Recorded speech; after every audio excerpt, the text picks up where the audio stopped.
신용준 집사님 인도로 우리 찬양 몇 곡 하고 이제 본격 재직 수련회로 들어가도록 하겠습니다. 신용준 집사님 부탁드릴게요. 잠깐 짧게 기도하고 그리고 시작하도록 하겠습니다. 사랑의 하나님 감사합니다. 저희들 재직 수련회로 오늘 맞이하는데 하나님 우리가 훈련 받는다기보다는 기대하는 마음으로 올해 하나님께서 우리를 통해 역사하실 그것들 기대하는 마음으로 오늘 이 자리에 모이기를 소망합니다. 우리의 마음의 문을 열리게 해주시옵시고 또 우리의 열정도 함께 열리게 해주셔서 하나님 올해 섬기는 그 가운데에 주님께서 함께 해줄 줄 믿사옵고 예수님의 이름으로 기도했습니다. 아멘. 기대하시는 마음으로 하나님 날 위해 라는 찬양을 갖고 찬양하도록 하겠습니다. 하나님 날 위해 예비해 두신 새롭고 산 길 그 길은 예수 감추고 가르고 내려놓고서 주님을 만나리.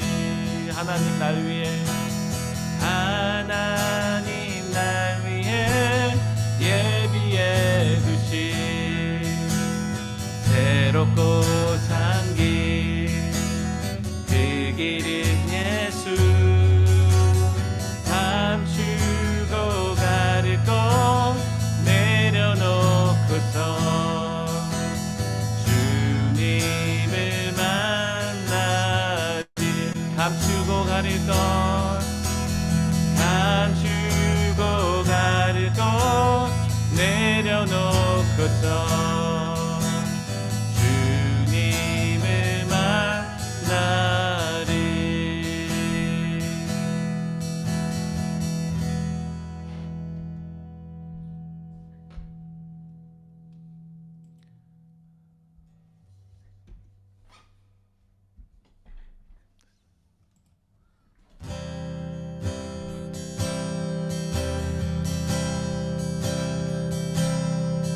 우리에게 소원이 하나 있네.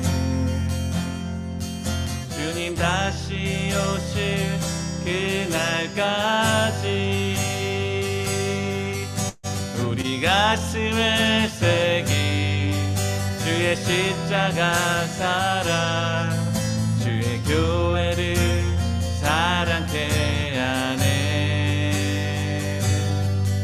주의 교회를 향한 우리 마음 희생과 포기와 가난과 고난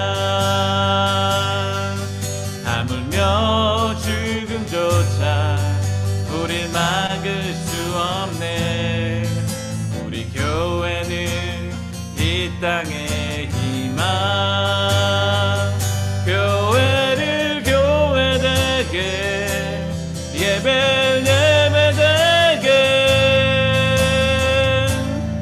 우리 사용하소서. 진정한 부흥의 날 오늘 임하도록 우리 사용하소서. 우리에겐 소원이 하나 있네. 주님 다시 오실 그날까지 우리 가슴에 새긴 주의 십자가 사랑 나의 교회를 사랑케 하네. 주의 교회를 향한 우리 마음 희생과 포기와 가난과 고난 하물며 죽음조차 우릴 막을 수 없네. 우리 교회는 이 땅의 희망 교회를 교회되게 예배에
나는 포기할 수 없네. 주 나의 모든 것. 예수 어린 양 정귀한 이름. 예수 어린 양 정귀한 이름. 십자가 제사하셨네. 주님의 이름 찬양해. 주 나의 모든 것. 쓰러진 나를 세우고 나의 빈자를 채우네. 주 나의 모든 것. 예수 어린 양 정귀한 이름. 예수 어린 양 정귀한 이름.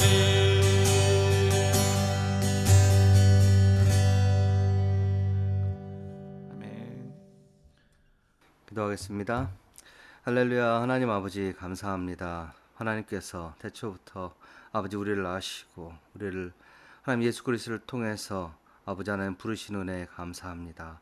하나님 무엇보다 우리에게 가장 귀한 천국의 복음을 주시고 하나님 아버지 우리가 마음의 소망을 품고 아버지 그 천국의 길을 끝까지 완주할 수 있도록 하나님 우리 사랑하는 몬트리올 한인연합교회 하나님 공동체를 또 허락하여 주셔서 감사합니다. 아버지 부족한 것이 많고 아버지 연약하오나 하나님 우리가 서로 협력하여 선을 이룰 수 있는 아버지 그런 우리 재직들이 되기 위해서 아버지 이렇게 재직 수련회를 아버지 하나님 연초에 갔습니다.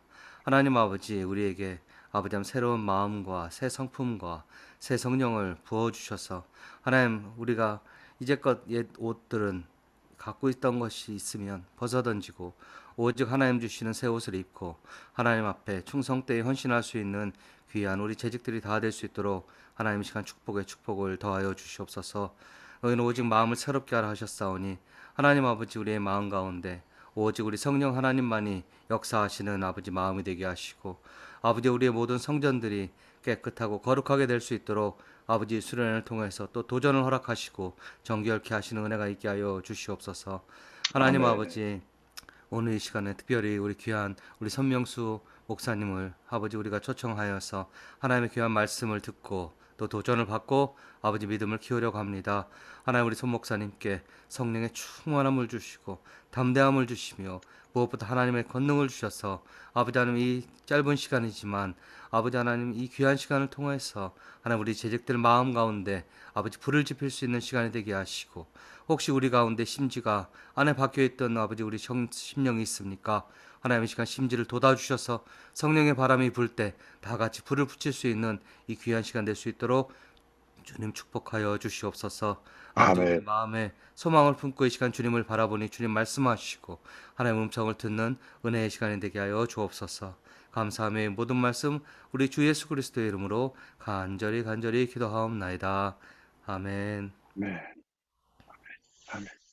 오늘 재직 수련회는 20분 동안 이렇게 그 각 주제별로 강의식으로 손명수 목사님께서 진행을 해주시고 각 10분 단위로 조별 토론을 하게 되어 있습니다. 그래서 조별 편성은 이미 다 공지를 해드렸고요.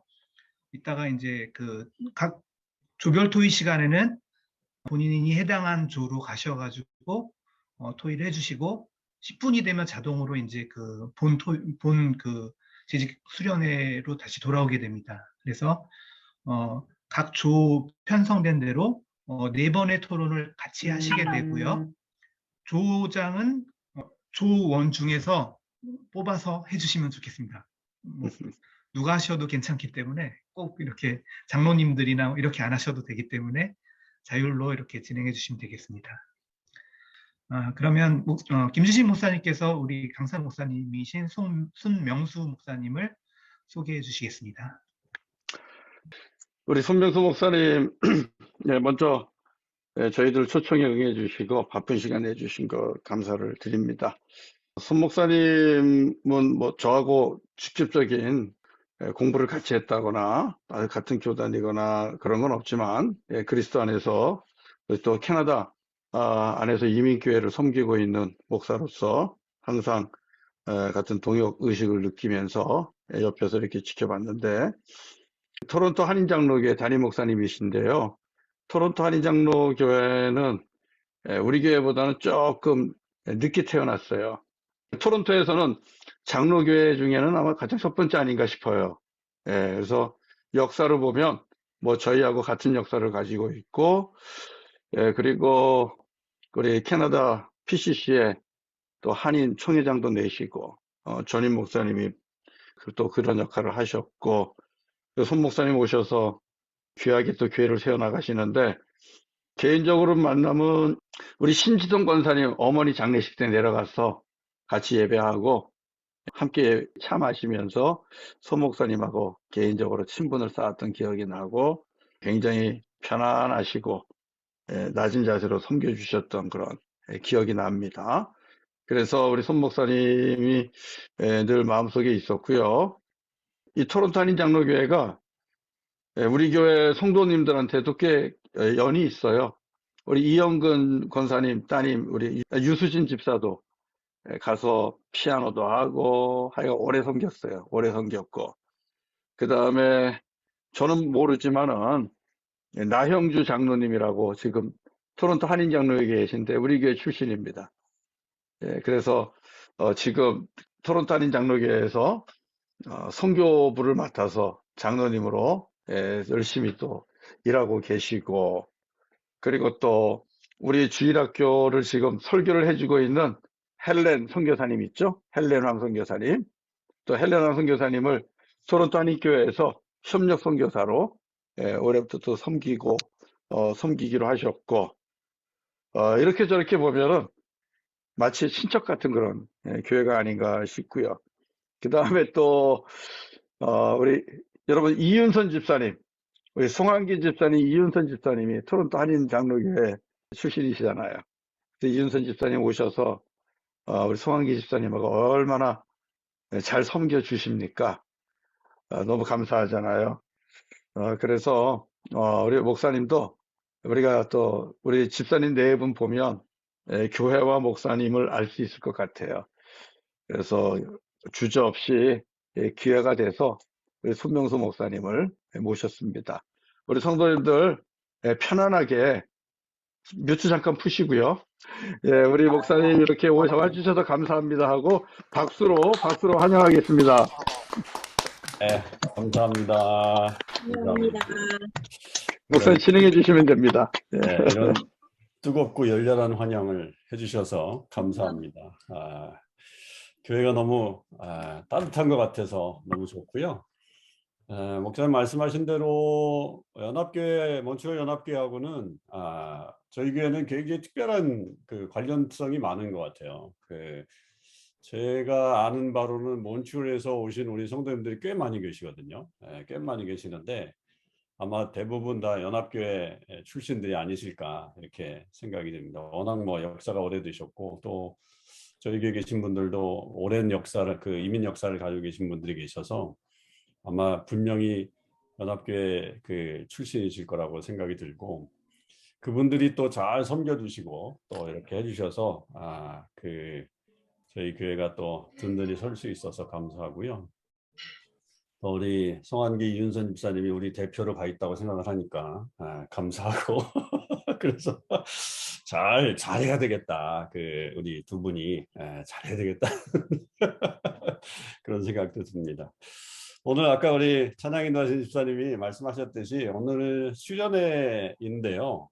좀 이게 줌으로 하는 게 사실 굉장히 어려워요. 지금 뭐 우리 권사님들도 들어와 계시고 또 장로님들도 들어와 계시는데 현실적으로 이 줌으로 강의하고 이런 것들이 집중도도 굉장히 힘들고 또 그리고 이렇게 오랜 시간 이 줌으로 일방적인 강의를 한다는 것은 굉장히 좀 무리가 있어요. 그래서 사실은 저희도 아직 이 줌으로 이 재직 수련회 같은 이런 수련회를 하질 않았어요.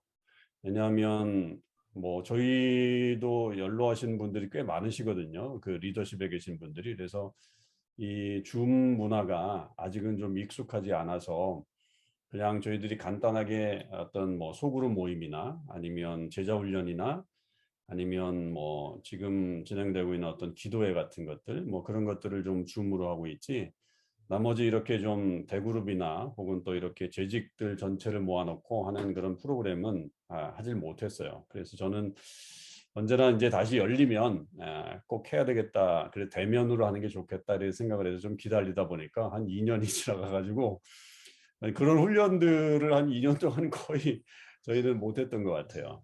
그런데 또 이렇게 우리 몬트리올 연합교회가 앞서서 이렇게 하시는 걸 보고 저도 좀 오늘 도전을 좀 받고요. 우리도 좀 이런 훈련들을 좀 해야 되겠구나 하는 생각들을 좀 했습니다. 그래서 제가 이렇게 줌으로 몇 번 모임을, 다른 모임을 한번 참석해 보니까 그 전체적으로 이렇게 계속 강의식으로 하는 것은 굉장히 힘들어서, 또 그리고 일방적인 어떤 통행이 별로 이렇게 집중도가 높지가 않아서 제가 20분 강의하고 거기에 따라서 한 10분 정도를 여러분 소그룹으로 이렇게 모이셔서 그냥 이야기하시면 돼요. 나는 이런 생각이 있다, 혹은 또 이렇게 나는 결단하고 싶다, 나는 이렇게 하고 싶다라고 하는 그런 측면으로 하시면 새기는 것도 괜찮아지고, 그리고 어떤 성도 안에 우리가 이렇게 지금 몬트리올은 어떨지 모르겠지만 저희는 아직 예배를 다시 좀 닫았거든요. 한 달 동안 닫아가지고 다음 주부터 다시 좀 오픈하긴 하지만 성도 간의 교제도 사실은 잘 못하고 있어서 그런 뭐 소그룹이지만 한 6, 7명 아마 모이시게 될 건데, 그때 이제 서로 이분은 이런 섬김이 있구나, 혹은 또 이렇게 또 섬기시구나, 이런 생각을 갖고 있구나라고 하는 것들을 서로 좀 교제도 좀 하실 수 있는, 우리가 교제장이 이제 특별하게 뭐 이렇게 소그룹이 되지 않는 한은 잘 모이기가 힘든데 좀 그렇게 좀 교제도 하실 수 있는 그런 시간들을 좀 마련하기 위해서 제가 그렇게 했고, 제가 한 5년 전인가요? 미국에 한번 세미나를 갔는데 요렇게 20분 강의하고 10분 그 자기 얘기하는 게 굉장히 좋더라고요. 그 미국 문화에서는 사실 굉장히 좀 이게 자연스러운 문화인데 우리는 좀 얘기하라 그러면 잘 못하잖아요. 어떤 리더가 있어야 되고 막 그래서 얘기를 못하지만, 오늘은 여러분 자유롭게 얘기하세요. 누가 뭐 리더, 아까 그 우리 집사님 말씀하신 대로 꼭 뭐 장로님이 혹은 또 연세 많으신 분이 뭐 리더가 아니더라도 그냥 서로 자발적으로 그냥 얘기하시면서 서로 이해하시면 훨씬 더 좋겠다 하는 생각이 듭니다. 모임이 10분 되면 바로 이 상태로 돌아오니까 여러분들이 더 말씀하시고 싶어도 그 다음부터는 말씀 못 하십니다. 그러니까 하실 분들은 빨리빨리 얘기하셔서 서로 이렇게 그냥 한 사람만 얘기하지 마시고 이렇게 돌아가면서 서로의 좀 이야기를 나눠주셨으면 좋겠습니다. 오늘 이렇게 재직 수련회를 제가 준비하면서 제 평소에 우리 재직들에게 사실은 제가 좀 드리고 싶은 말씀들, 그리고 제가 생각할 때 이렇게 섬길 때 교회가 좀 아름답게 이 땅 가운데 세워질 수 있겠다라고 하는 제 평소 생각들을 좀 담아서 정리를 좀 했고요.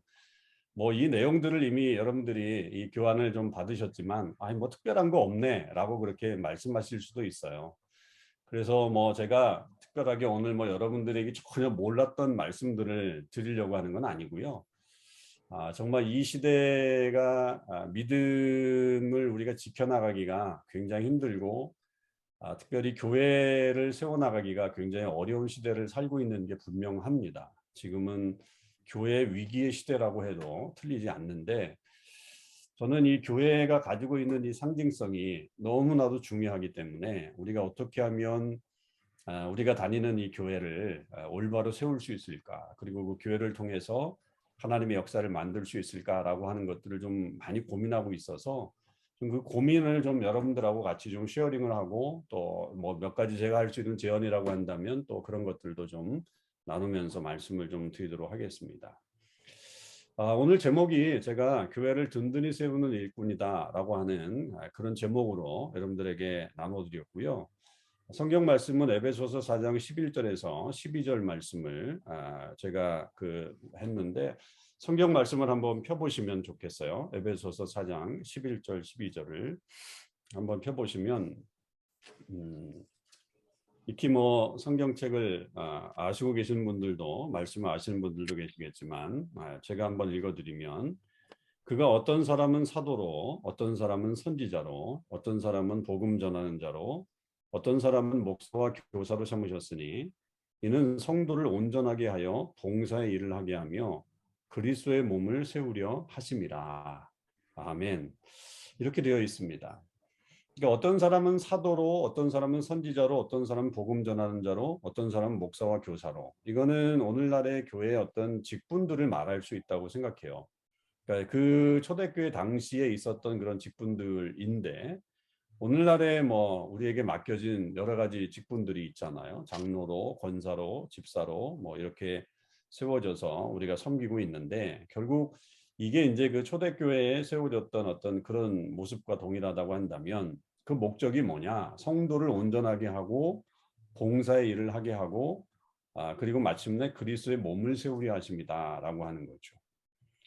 그러니까 이 직분이라고 하는 거는요, 우리가 사회생활의 어떤 우리의 어떤 밸류를 측정하는 그런 내용이 아닙니다. 이거는 분명하게 교회를 섬기기 위해서 하나님이 주신 은사예요. 고린도전서 12장에 보면 직분은 여러 가지나 이렇게 되어 있는데 그 직분에 대해서 말할 때 그것을 은사라고 말하고 있거든요. 그러니까 하나님께서 교회를 세우시기 위해서 이 땅에 세우신 사람들이라고 볼 수 있죠.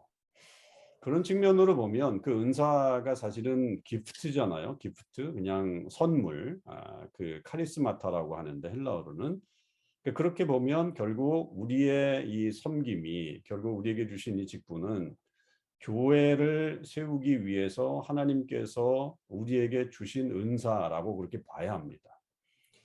우리가 사실 이 직분자를 세우기 위해서 참 많이 그 목회자들이 노력을 많이 하잖아요. 근데 요즘 공교롭게도 제가 이렇게 보면 뭐 저희 교회도 뭐 다르지 않고요. 저희 이제 주변 교회도 좀 다르지 않아요. 제가 이제 토론토 영락교회에서도 목회를 부목사로서 이제 한 6년 정도 섬겼는데 그때와 지금과도 좀 다르고 그리고 우리 교회도 좀 다른 게 뭐냐면 이제 많은 분들이 교회에서 직분을 안 맡으시려고 하더라고요. 예전에는 소위 말해서 장로 선거하거나 뭐 이런 안수집사나 뭐 이런 걸 교회에서 선거를 할 수밖에 없는데 그렇게 되면 옛날에는 로비도 했어요. 로비. 나 좀 뽑아달라. 그리고 또 많은 분들이 또 사람들 앞에 이렇게 나타나는 그런 일들을 많이 했어요. 그래서 제가 부목사로 섬길 때 보니까 성가대, 찬양대회를 많이 하시더라고요. 그분들이 주로 되시고 왜냐하면 많이 이제 되니까. 근데 이제 그러다 보니까 어떤 불만이 생겼냐면 교회 학교 교사들은 직분을 못 받는 거예요. 왜냐하면 숨어서 섬기니까. 그래서 이제 제가 있을 때는 그래서 이제 쿼터제로 성가대하고 그다음에 이 교사를 같은 비율로 해가지고 뭐 해보자 뭐 이런 식으로도 얘기를 했어요. 그런데 그만큼 이제 어떤 직분에 대한 그 갈망들이 좀 있으셨는데 제가 저희 교회 와보고 그리고 지금 뭐 다른 교회 이야기도 많이 들어보면 요즘은 직분을 안 맡으시려고 애를 쓰신다고 그러더라고요. 심지어는 뭐 제가 아는 경우는 직분을 이렇게 맡겨드리니까 교회를 떠나신 분도 계세요. 그래서 안타까운 점들도 분명히 있는데 그러니까 그만큼 이 직분에 대한 어떤 오해가 있지 않나 하는 생각들이 있어요. 그러니까 되려고 할 때도 제가 볼 때는 좀 오해가 있었던 것 같고 지금 하지 않으려고 하는 것에도 또한 오해가 좀 있는 것 같아요. 그래서 이제 막 되려고 하는 어떤 입장에서는 뭐라 그럴까요? 좀 이민사회가 좀 그렇듯이 내가 어느 정도는 좀 인정을 받고 있구나라고 하는 것에 대한 어떤 갈망들이 좀 있잖아요, 우리 안에.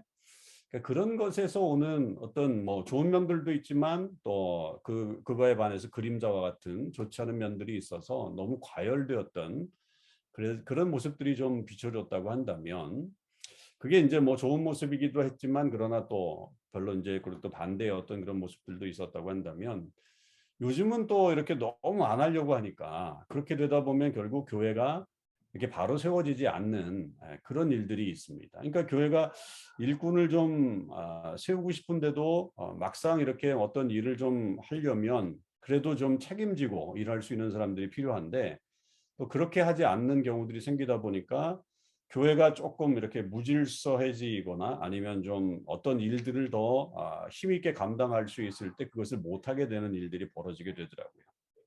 그래서 제가 볼 때는 이거를 어떤 생각을 가지고서 직분을 맡느냐라고 하는 것이 굉장히 중요하다라고 하는 것입니다. 그렇게 생각할 때 저는 무엇을 중요하게 생각하냐면 교회가 왜 중요한가? 여기서부터 우리가 좀 출발해야 된다고 생각해요. 교회가 왜 중요한가? 여러분, 교회를 우리가 다니고 있어요. 지금 교회를 다니고 있고 교회가 정말 중요하다라고 생각을 하고 있어요. 뭐 거기에는 여러 가지가 이유가 있겠죠. 우리의 뭐 믿음 생활을 지켜나가고 또 예배하는 장소이고 또 뭐 이 교회가 정말 우리 안에서 하나님의 일들을 나타낼 수 있는 뭐 그런 곳이 될 수 있기 때문에 교회를 중요하게 생각할 수도 있지만 저는 이것을 다시 성경적으로 봐야 된다고 생각합니다. 그렇게 될 때 우리가 봐야 될 성경 말씀은 마태복음 16장 18절과 19절 말씀이라고 생각해요. 마태복음 16장 18절과 19절. 거기에 예수님이 베드로가 16절에 이런 고백을 했잖아요. 주는 그리스도시요 살아계신 하나님의 아들이십니다. 라고 하는 이런 위대한 고백을 했습니다. 그랬더니 예수님이 그런 고백을 했던 베드로에게 16장 18절에 보면 또 내가 내게 이르노니 너는 베드로라 내가 이 반석 위에 내 교회를 세우리니 음부의 권세가 이기지 못하리라. 내가 천국 열쇠를 내게 주리니 내가 땅에서 무엇이든지 매면 하늘에서도 매일 것이요 내가 땅에서 무엇이든지 풀면 하늘에서도 풀리리라. 이런 말씀을 베드로에게 해주십니다.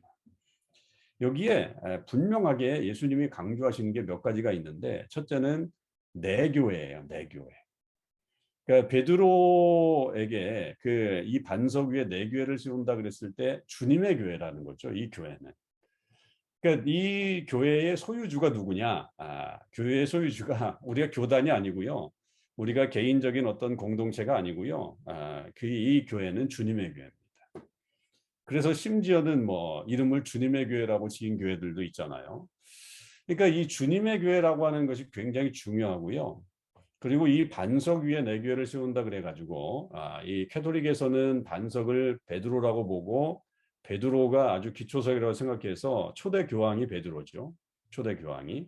그래서 그 다음 교황들의 이름은 베드로를 쓸 수가 없습니다. 여러분 교황들 이름 속에 베드로라는 이름이 없어요. 뭐 바울도 많고 요한도 많고 뭐 많은 사람이 많지만 베드로는 없어요. 베드로는 한 명밖에 없는 거예요.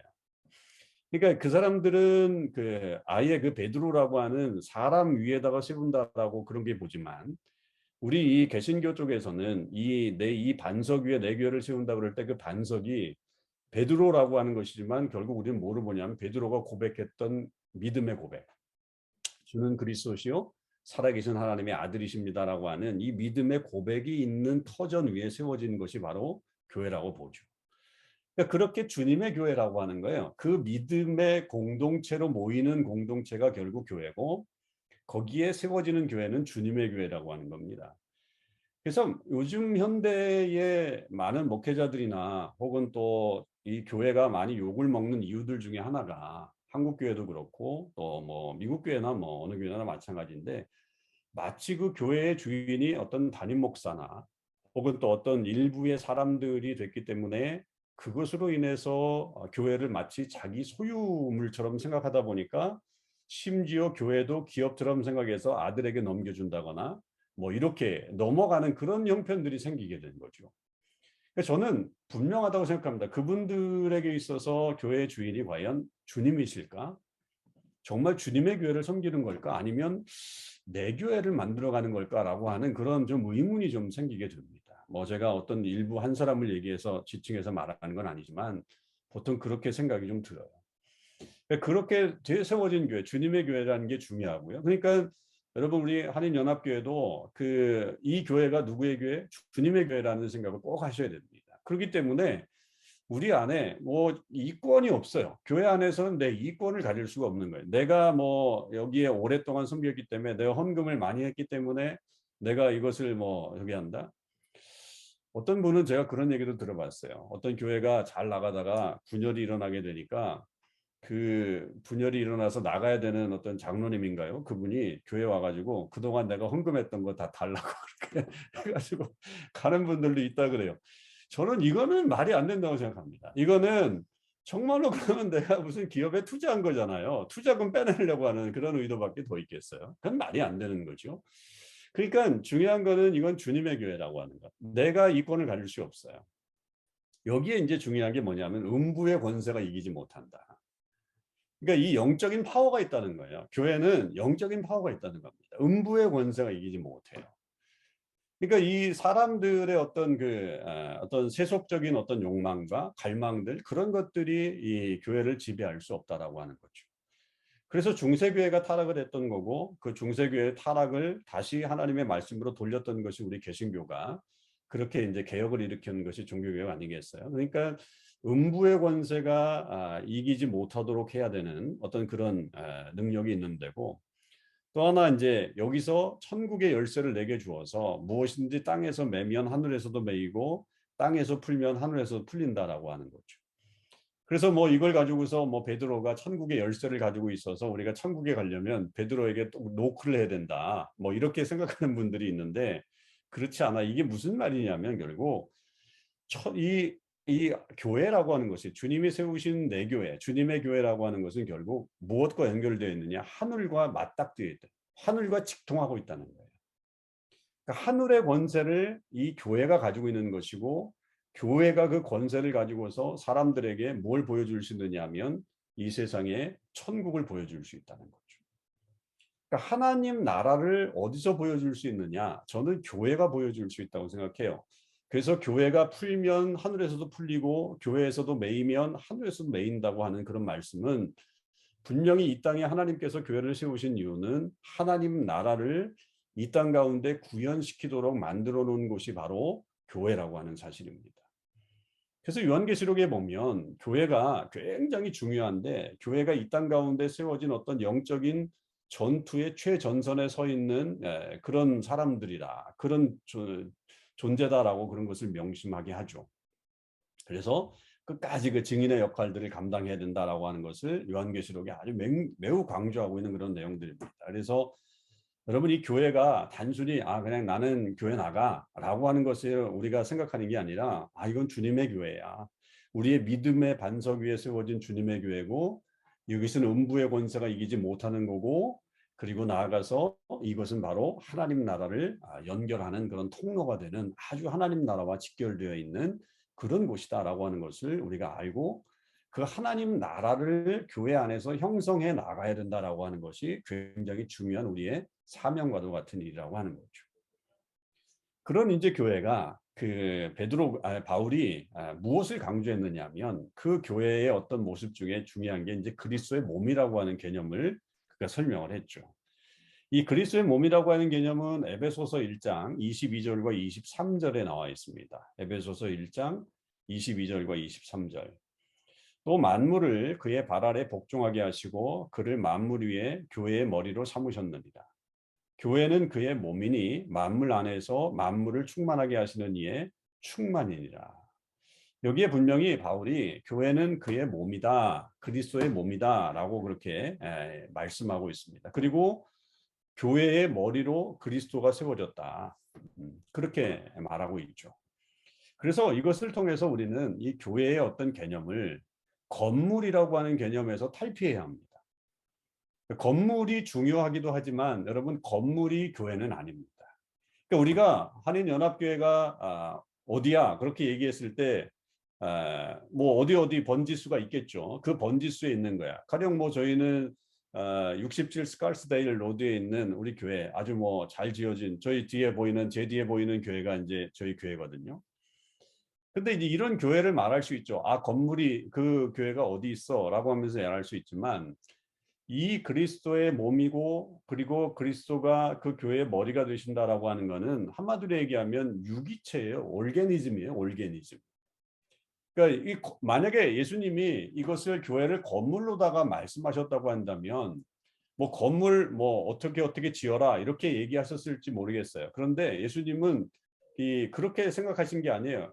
그리스도가 머리고 몸이 그 교회라고 한다면 이거는 오르가니즘이라는 거죠. 유기체라는 겁니다. 유기체. 그러니까 교회는 유기체예요. 그러면 그 유기체가 뭐냐라고 한다면 머리가 그리스도고 우리의 온몸이 결국 우리 모든 성도님들이라는 거죠. 그러니까 그런 식으로 교회를 이해해야 된다라고 하는 사실입니다. 그러니까 우리가 어떤 건물식으로 이렇게 마치 부동의 그런 어떤 위치 혹은 또 어떤 건물과도 같은 그런 모습으로 이해를 하게 되면 교회에 대해서 좀 자칫 좀 잘못할 수 있는 게 뭐냐면 내가 맨날 거기를 가야만 어떤 내 모습들이 이루어진다라고 하는 조금 잘못된 오해를 가질 수 있다는 거죠. 그런데 이 교회를 유기체적으로 이렇게 우리의 몸으로 이해를 하게 되면 여러분 우리 모두가 다 교회인 거예요. 그러니까 우리 모든 각자가 전부 다 그리스도를 머리로 하고 있는 지체로서 우리 모두가 다 교회라고 하는 거죠. 그래서 교회는 어디에나 있는 거예요. 내가 가는 곳이면 어디에나 내가 그리스도를 머리 삼고 내가 그리스도의 몸으로 살아간다고 한다면 그것은 어디나 교회예요. 그렇기 때문에 우리는 어디서든지 그 교회로서의 어떤 삶의 모습들을 드러낼 수 있다는 거죠. 꼭 뭐 이렇게 어느 원지에 와가지고 어느 위치에 와가지고 예배드리는 그곳에 와야만 어떤 교회의 어떤 그런 모임이 아니라 내가 그 모습으로 살아가고 있을 때의 진정한 교회의 모습이 그리스도가 머리고 내가 지체가 되는 그런 모습으로 살아가는 그런 진정한 교회를 가질 수 있다는 겁니다. 그래서 교회에 대한 어떤 패러다임을 좀 바꾸라는 거죠. 그냥 단순히 교회를 그런 어떤 그 고정적이고 정지된 어떤 그런 모습으로 보는 게 아니라 정말 교회는 유기체구나. 나와 그리스도가 밀접한 연관성 속에서 연결되어 있는 그런 공동체구나라고 하는 것을 분명히 우리가 명심하게 되면 다른 차원이 생기는 거죠. 그걸 이제 제가 사역의 방법에 가가지고 좀 설명을 좀 더 드릴 거예요. 그렇게 됐을 때 우리 안에 어떤 자세로 일을 하게 되고 어떻게 교회를 섬길 수 있는가라고 하는 것들을 우리가 이해하게 되는 거죠. 자, 그러면서 그 아주 중요한 이 교회를 그러면 우리가 어떻게 만들어 가야 될 것인가라고 한다면 저는 교회를 온전한 공동체로 만드는 게 우리의 사명이다라고 생각합니다. 이것은 베드로전서 2장 9절에 있는 말씀을 가지고서 우리가 설명해 볼 수 있는데 베드로전서 2장 9절의 말씀에 보면 그러나 너희는 택하신 족속이요 왕 같은 제사장들이요 거룩한 나라요 그의 소유가 된 백성이니 이는 너희를 어두운 데서 불러내어 그의 기이한 빛에 들어가게 하신 이의 아름다운 덕을 선포하게 하려 하심이라. 자, 여기서 이 베드로가 강조하고 있는 건 뭐냐면 너희는 택하신 족속이요 왕 같은 제사장들이요 거룩한 나라요 그의 소유가 된 백성이다. 이건 결국 뭐냐면 우리 모두가 다 그런 교회로서의 어떤 삶의 모습을 우리에게 말하고 있는 거죠. 그러니까 우리 자신이 어떤 사람이다라고 하는 것을 깨닫게 된다라고 하는 것이고 깨달으면 그렇게 깨닫게 된 어떤 그런 하나님의 백성이고 그렇게 교회가 된다고 한다면 그 역할은 뭐냐? 이는 어두운 데서 우리를 불러내서 그의 기이한 빛에 들어가게 하신 이의 그 아름다운 덕을 선포하게 합니다. 그러니까 교회의 본질은 성도들의 온전함을 통해서 성도들이 택하신 족속이요 왕 같은 제사장이요 거룩한 나라요 그의 소유가 된 백성들이다라고 하는 그 마인드를 가지고 그런 생각을 가지고서 우리를 옛날에 어두운 데서 있던 우리를 불러내서 이렇게 새롭게 살게 하신 그 하나님의 아름다운 덕 결국이 뭐예요? 복음이겠죠. 그 복음을 이 땅 가운데 선포하도록 세워진 교회가 바로 우리가 만들어가야 될 그런 교회의 모습이라고 하는 거죠. 그러니까 교회는 이 복음과 본질적으로 이렇게 분리돼서 있을 수가 없다라고 하는 겁니다.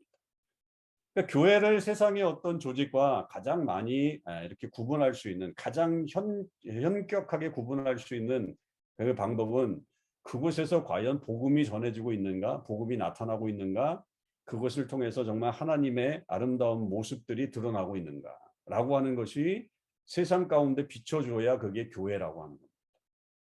그러니까 교회라고 하는 간판은 있을지 몰라요. 교회라고 하는 간판이 있을지 모르지만 그러나 그 교회의 모습을 보면서 사람들이 교회가 왜 저래?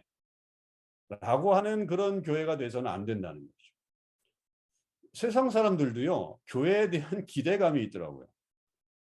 우리 크리스천들도 교회에 대한 기대감이 있을 수 있지만 세상 사람들이 봐도 교회 다니는 사람에 대한 기준이 있고 교회에 대한 어떤 기대감들이 있어요. 근데 우리는 그것조차도 만족시켜 주지 못해요. 물론 뭐 어떤 면에서는 그런 것들이 율법적인 것들이 많이 있죠. 뭐 교회 다니는 사람 뭐 하지 말아야 돼. 야, 교회 다니는 사람이 뭐 그렇게 해도 되겠어? 야, 교회 다니는 사람이 너 그렇게 하면 되냐? 뭐 이렇게 하면서 세상 사람들이 우리를 옥죄일 때 약간 좀 율법적인 거로 우리를 이렇게 조이잖아요. 그리고 그걸 마치 그리스도인의 교회를 다니는 사람들의 어떤 전형적인 모습처럼 우리를 만들어서 우리도 아 그런가 보다. 아 나도 그러면 안 되는데 라고 하면서 또 우리의 약함도 인정하면서 뭐 하여튼 복잡하게 살아가지만 그러니까 세상 사람들도 교회에 대한 어떤 기대감들이 분명히 있다는 거죠. 그런데 그 기대감과 사실은 좀 다른 측면의 우리의 기대감은 뭐냐면 결국 우리는 무엇을 해야 되느냐면 이 땅 가운데 그리스도의 아름다운 덕을 선포하기 위한 공동체로 가야 됩니다. 그게 이제 복음을 전하는 공동체로 가야 되는 거거든요. 이거는 어떻게 되면 그게 가능하냐? 저는 이 교회가 온전해져야 된다고 생각합니다. 온전해진다라고 하는 말, 이건 뭐 퍼펙트하게 가는 거잖아요. 완전해진다라고 하는 말하고 같은 말이라고 본다면, 그런데 교회가 어떻게 완전해질 수 있나요? 뭐 이 땅에 세워진 교회는 병원과도 같은 곳이기 때문에 많은 환자들이 이제 몰려와서 살다 보니까 상처기도 나고 또 힘들게도 하고 어렵게도 하는 그런 일들이 있어서 사실은 온전한 공동체로 가는 게 쉽지는 않은데 우리가 이 온전한 공동체로 가기 위해서 노력을 해야죠. 그 노력을 해나가는 모습이 저는 중요하다고 생각합니다. 그 에베소서에도 계속적으로 너희는 자라가라 그랬거든요. 그리스도의 온전한, 그리스도의 충만한 분량에 이르기까지 너희는 자라가라 그랬어요. 자라가라. 그러니까 너희는 그렇게 되라 그랬으면 우리는 실망했을 거예요. 예수님이 야 너희는 그렇게 되라. 야 나 그리스도의 온전한 분량에 충만한 데까지 되라. 이렇게 했으면 조금 좀 그랬지만 자라가라 그랬거든요. 결국에는 뭐냐면 우리는 계속해서 노력해 가는 겁니다. 그럴 때 우리의 마음속에 무엇을 염두에 두냐면 우리 교회를 통해서 그래 우리는 그리스도의 하나님의 아름다운 이 덕을 선포하는 교회가 되어야 한다. 세상 가운데 이 하나님의 아름다운 모습을 드러낼 수 있는 그런 교회가 되어야 된다. 결국 그것은 우리 자신들의 모습이거든요. 우리 자신들이 그 예수 그리스도의 그 복음에 충만해서 그것을 가지고서 성도들 안에서 또 아름다운 어떤 공동체를 만들어가면서 세상 사람들이 볼 때도 그렇구나. 저 교회가 정말 좋구나 라고 하는 것들을 우리가 보게 하는 거죠. 제가 좀 싫어해서 그런지 일찍 돌아가시긴 했더라고요. 스티브 잡스, 그 아이폰 만들었던 스티브 잡스라는 분이 있잖아요. 지금은 뭐 또 애플이 뭐 다른 뭐 분이 지금 CEO가 돼가지고 뭐 잘 나가고 있죠. 지금도 여전히 잘 나가죠. 근데 스티브 잡스가 옛날에 아이폰 처음에 뭐 만들기 시작하면서 그 사람이 프리젠테이션을 했잖아요. 프리젠테이션을 했는데 그 프리젠테이션을 보려고 사람들이 얼마나 기다렸는지 몰라요. 물론 아이폰 나올 때도 많이 기다렸지만 그 스티브 잡스가 아예 새로 나온 아이폰에 대해서 프리젠테이션을 할 때 사람들이 그걸 기다리느라고 얼마나 뭐 정말로 갈망하고 야 이번에는 어떤 제품이 나올까 그렇게 되는 그런 모습을 가지고 있었어요. 저는 그때 약간 좀 열등감 같은 좀 뭐라 그럴까요? 뭐라 그럴까요? 그 세상에 아이폰이 제일 좋은 건 아니잖아요. 물론 뭐 제일 좋아하시는 분들도 있지만 근데 그것도 아닌데도 불구하고 사람들이 그렇게 기대감을 갖고 저 사람의 말 한마디를 들으려고 하는 그런 모습이 저하고 좀 한번 빗대서 야 내가 복음을 전하는데 그리고 이 복음은 정말 이 세상에 가장 소중한 건데 이 세상의 모든 사람들이 이 복음을 다 알아야 된다고 생각하는 이 땅에 정말 이것은 더군다나 영생을 책임지는 복음인데 내가 복음을 전한다고 했을 때 저 사람들이 과연 내 말에 저렇게 귀를 기울일까? 그 아이폰을 기다리듯이 그 아이폰 프리젠테이션을 기다리듯이 과연 내 말이 정말 저걸 기다릴까? 이 아이폰이 살아있으면 좋겠다. 이 복음을 내가 전할 때 그런 정말 사람들이 그렇게 볼 수 있게끔 해주면 얼마나 좋을까 하는 그런 생각들을 좀 했던 적이 있어요. 너무 화가 나더라고요. 그 모습을 보면서. 물론 뭐 지금 뭐 다른 분야에서도 새로운 제품이 나오면 기대감을 갖고 그렇게 나오지만 여러분 이 복음은요 평생 진리고 그리고 우리를 영원으로 이끄는 영원한 진리 아니겠어요? 근데 그 진리를 교회가 제대로 전하지 않으면 안 된다는 거죠. 그러니까 그 모습이 저는 우리 재직들을 통해서 만들어내는 이 교회의 온전한 공동체. 그 공동체가 되어야 세상에 복음을 제대로 전할 수 있다는 거죠. 한두 사람이 가서 뭐 복음 전할 수 있잖아요. 길거리에 나가가지고 예수 믿으세요. 뭐 그렇게 전할 수 있죠. 그러나 그것만 가지고서는 세상에 그렇게 모든 사람에게 복음을 전하지 못한다고 한다면 저는 가장 중요한 것 중에 하나가 교회가 복음을 온전히 소유하고 있어야 되고 그 복음을 또한 나누기 위해서 그 모습이 온전한 공동체로 나아가야 된다라고 하는 것을 말씀드리고 싶은 겁니다. 그래서 여러분이 교회를 위해서 부름받은 사람들이에요. 그렇기 때문에 교회의 중요성을 꼭 분명히 아시길 바라고 그 교회의 중요성을 통해서 여러분들이 이 교회를 내가 어떻게 세워나가야 되겠다. 그리고 결국 그것은 나 자신을 어떻게 세우는 거랑 밀접한 연관이 있는데 그건 뭐 다음 세션에서 얘기하고 그래서 그런 것들을 우리가 온전히 세우기 위해서 나는 어떻게 할 것인가 그리고 이 교회가 그런 모습을 갖추기 위해서는 어떻게 해야 될 것인가라고 하는 것들을 여러분들이 깊이 새기면서 교회 안에서 또 교회를 위해서 또 헌신해가는 그런 모습이 있었으면 좋겠습니다.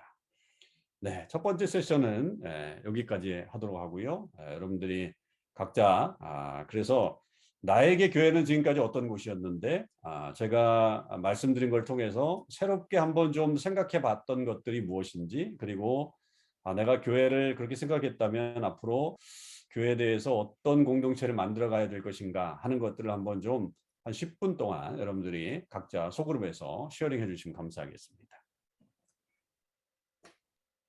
감사합니다. 네. 자, 그럼 김성문 집사님, 브레이크아웃 해주실래요?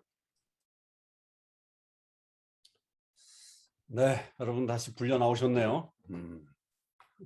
시간이 좀 모자라지 않으셨나 모르겠습니다. 예, 뭐 우선은 인사하시다 보면 그냥 막 또 지나가고 그러는데 아마 말씀 다 못 나누신 것들은 계속해서 여러분들이 그 다음 세션에 좀 나눠주시면 되겠고 저도 사실은 좀 피드백을 좀 나중에 들어보면 좋겠는데 하여튼 여러분들이 목사님께 하여튼 피드백도 좀 하시고 목사님이 또 각방에 이렇게 들어가시고 계시니까 목사님 들어왔다고 여러분들 말 못하시지 마시고 자유롭게 얘기해 주시면 되겠습니다. 자, 두 번째는 우리가 그러면 어떻게 사역을 해야 되는가? 사역의 어떤 방법론이라고 그럴까? 이건 방법론은 그렇지만 뭐 사역의 어떤 자세라고 얘기해도 좋을 것 같습니다. 첫 번째는 은혜입니다. 은혜. 결국 우리 크리스천의 사역은 저는 이 은혜로 시작하지 않으면 너무 힘들다. 너무 힘들다. 사실 우리가 뭐 목회자들이야 교회에서 사례비를 받지만 여러분들은 뭐 교회 일했다고 교회에서 사례비를 받나요? 뭐 교회에서 뭘 뭐 해봐야 뭐 저희 교회도 1년에 수고했다고 상품 주면 10불 안에서의 팀월튼 카드입니다. 그러니까 1년에 팀월튼 카드 하나 받으려고 일을 한다? 말도 안 되는 이야기잖아요. 그게 어떻게 세상의 논리하고는 그게 맞지 않는 이야기를 하는데 결국 이거는 우리가 온전한 어떤 뭐 세상적으로 얘기하면 볼런티어인데 자원봉사라고 하는 건데 우리가 그냥 자원봉사라고 하는 거는 어떤 삶의 의미를 찾고 뭐 혹은 또 뭐 아이들 같은 경우는 그걸 가지고서 학교를 들어간다든지 뭐 이런 어떤 도구로 되지만 저는 이 교회 일도 볼런티어의 어떤 정신은 있지만 볼런티어라고 생각하지 않아요. 우리가 더 먼저 강조해야 될 것은 은혜입니다. 여러분 은혜가 왜 중요하냐라고 한다면 결국 은혜가 뭡니까? 은혜가 나를 죄인에서 구원해 주신 하나님의 사랑이잖아요. 그러니까 내가 죽을 수밖에 없는 사람인데 나는 영원히 버림받을 수밖에 없는 사람인데 나 같은 사람을 위해서 예수 그리스도께서 이 땅 가운데 오셔서 십자가에 달려 돌아가셨고 그 사랑으로 말미암아 우리가 구원받은 존재라고 하는 사실이죠. 그게 은혜거든요. 그러니까 그 은혜에서부터 우리의 사역은 시작되어야 된다. 자칫하면 우리가 난 예수 믿으니까 내가 열심히 그냥 의무감으로 해야지라고 하는 것으로 이 사역을 시작할 수 없어요. 사도 바울이 고린도전서 15장 10절에서 아주 이런 위대한 고백을 하는 게 있는데 고린도전서 15장 10절을 보면 그러나 내가 나 된 것은 하나님의 은혜로 된 것이니 내게 주신 은혜가 헛되지 아니하여 내가 모든 사도보다 더 많이 수고하였으나 내가 한 것이 아니요 오직 나와 함께 하신 하나님의 은혜로라. 시작도 은혜고 끝도 은혜예요. 지금 사도 바울은 뭘 고백했냐면 내가 나 된 것은 하나님의 은혜다. 하나님의 은혜. 하나님의 은혜가 아니었으면 나는 지금 이런 상태로 내가 올 수 없었다. 나는 예수님을 핍박했던 사람이고 예수 믿었던 사람들을 죽이려고 쫓아다녔던 그런 사람인데 지금 내가 이렇게 된 건 하나님의 은혜다. 그래서 내가 그 은혜가 헛되지 않게 하기 위해서 나는 열심히 했다는 거예요. 열심히 수고했다는 거예요. 근데 돌아봤더니 그것도 내가 한 게 아니라 오직 나와 함께 하신 하나님의 은혜로 했다는 거예요. 그러니까 자기 안에는 열심히 해보려고 했던 그런 의지도 분명히 있었지만 그 의지조차도 사도 바울은 뭐라고 고백했냐면 이건 하나님의 은혜였습니다 라고 그렇게 고백을 하는 거죠. 그 은혜가 됐기 때문에 사도 바울은 목숨을 걸었던 거죠. 그리고 어딜 가든지 자기가 죽임을 당할 수 있는 위기에 있든지 아니면 감옥에 갇히든지 간에 언제든지 그렇게 기뻐하고 또 그 속에서 의미를 찾았던 이유들은 전부 다 은혜가 기본적으로 그의 삶에 있었기 때문입니다.